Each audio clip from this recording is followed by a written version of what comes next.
Bueno, pues mire, el día de hoy, la Cámara Nacional, la Canieti, aquí está en el estudio el licenciado Gustavo Cantú, él es vicepresidente de Desarrollo de Negocios en Nextel de México. Gustavo, ¿qué tal? Buen día. Oscar Mario, buenos días a ti y a todo tu auditorio. Pues hay varias asociaciones, la Anatel, la Canieti, la Asociación Mexicana de Concesionarios de Tronquín, con el aval del CIDE, publican algo que trataré de resumir. Dice: hacemos un llamado a los diputados de todos los partidos políticos para que detengan este intento que agrava los problemas económicos que enfrentan las familias mexicanas. Lo dirigen al presidente Felipe Calderón, al secretario de Hacienda Agustín Carstens, al secretario de Comunicaciones y Transportes Juan Molinar Orcasitas, a la honorable Cámara de Diputados, al coordinador de la fracción parlamentaria del PRI Francisco Rojas, a la coordinadora de la fracción parlamentaria del PAN Josefina Vázquez Mota, al coordinador de la fracción parlamentaria del PRD Alejandro Encinas, al coordinador de la fracción parlamentaria del Verde Juan José Guerra, al coordinador de la fracción parlamentaria del PT Pedro Vázquez, al coordinador de la fracción parlamentaria del Partido Convergencia Pedro Jiménez y al coordinador de la fracción parlamentaria del Partido Nueva Alianza Reyes Tamés García. Y dice: ante la decisión del gobierno federal de proponer un impuesto de 4% a las telecomunicaciones mediante el impuesto especial sobre productos y servicios IEPS, los firmantes expresamos nuestro rechazo a tal iniciativa en razón de que atenta directamente contra un sector estratégico para la modernización y el desarrollo económico del país y lesiona la economía de las familias y las empresas mexicanas, para las cuales la comunicación constituye un servicio de primera necesidad y de seguridad. Don Gustavo Cantú. Así es, Oscar Mario. Hoy todas las cámaras y asociaciones que agrupan a la industria de telecomunicaciones sacamos este desplegado contra el 4% que se nos pretende imponer, que junto con el 2%, al final del día es un IVA disfrazado, es un impuesto al consumo, tal y como la Suprema Corte ya lo ha dicho, y le pueden poner el nombre que quieran, pero a fin de cuentas son impuestos de consumo que van a salir del bolsillo de los usuarios, ¿no? Debemos preguntarnos a quién más va a afectar este tipo de impuesto IVA disfrazado, a todas las familias mexicanas, al profesionista que necesita de celular para llamar a sus clientes, plomero, carpintero, costurera, lo que comentábamos hace un segundo. ¿Tienes algún ejemplo de cómo sube el precio? Sí, claro. ¿Por servicio? A ver. Por ejemplo, si a un servicio de telefonía móvil hoy le pones este impuesto adicional del 4%, y aparte, porque va después es el 4 más el 15 más el 2, vas a tener un incremento de impuestos de consumo del 21%.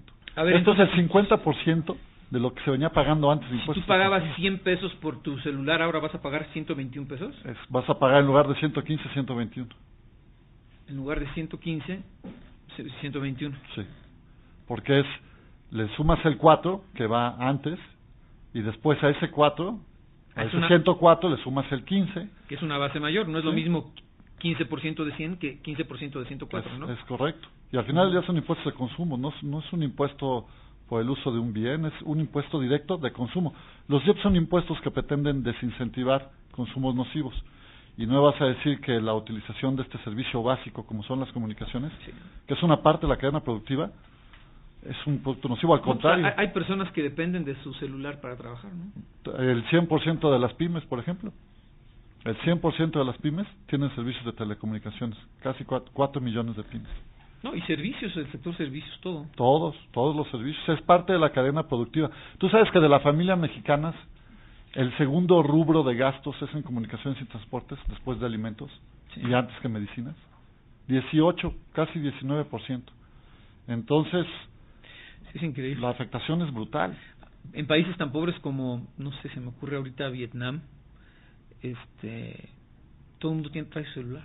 Y aquí en México. Y aquí en México, pues también. Pero fíjate que dentro de la OECD tenemos la penetración más baja. Y el uso de Internet el segundo más bajo de los países de la OECD.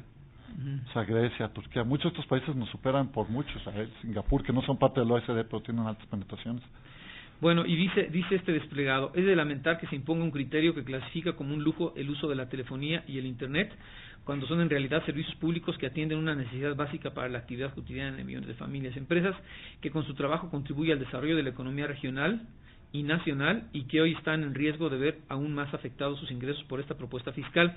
La propuesta de aumento del 4% es una medida regresiva que, 1, encarece la competitividad, retrasa la modernización tecnológica, amplía la brecha digital, desincentiva la inversión de nuevos oferentes del servicio en el país, dificulta superar la crisis económica que actualmente vivimos, atenta contra la economía de los más de 80 millones de usuarios, castiga las actividades de emprendedores de pequeñas y medianas empresas que pagarán más por mantenerse comunicadas y complica la capacidad para generar y conservar los empleos. O sea, le pega a todos.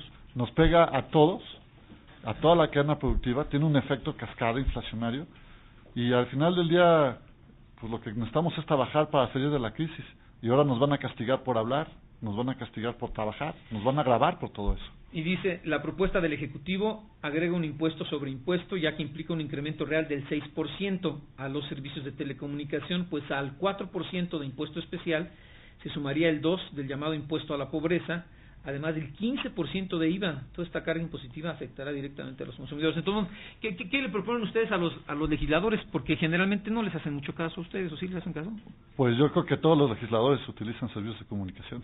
Por eso, pero ellos no lo pagan. Oye, pero la ventaja es que los legisladores se gastan un dineral en el teléfono celular. A ver si tenemos cuánto se gastan los legisladores nada más en teléfonos, cuánto les pagamos, pero van de cachucha ellos, ¿no? Pero lo importante es que les hagan caso a ustedes, que forman parte de esta industria generadora de miles o millones de empleos en el país. Yo creo que hay un llamado a los legisladores de que rechacen este impuesto, ¿no? ¿A quién le beneficia esto la competitividad del país?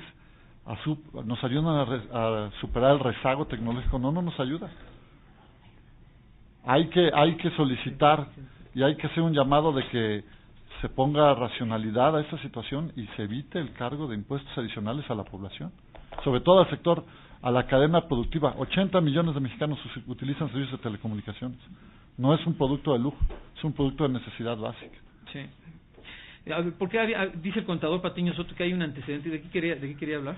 Sí, con mucho gusto, Oscar Mario. En la época de Vicente Fox, en los años 2002 y 2003, se grabó en el impuesto especial de producción y servicios a las telecomunicaciones, con un impuesto a la tasa del 10%, el cual fue impugnado por los gobernados en la vía de amparo. Y como los amparos estaban saliendo favorables a los contribuyentes, terminó el gobierno por derogar el artículo que gravaba las telecomunicaciones, precisamente para evitar que quedara este antecedente. Pero es muy importante porque con esas mismas armas en que los contribuyentes acudieron al amparo, creo que no va a quedar más alternativa en caso de que se apruebe que volverlo a impugnar vía amparo. Ya el antecedente de esta época creo que deja una buena pauta para que los contribuyentes acudan a este juicio de garantías. Y es muy importante destacar además que el sector de telecomunicaciones ya es gravado por 14 diferentes impuestos y derechos. Y ahora le quieren sumar más. Es un sector productivo, es un sector de cadena productiva, es básico. Sería casi un harakiri. Pues sería mortal para millones de mexicanos. Bueno, vamos a hacer una pausa y regresamos.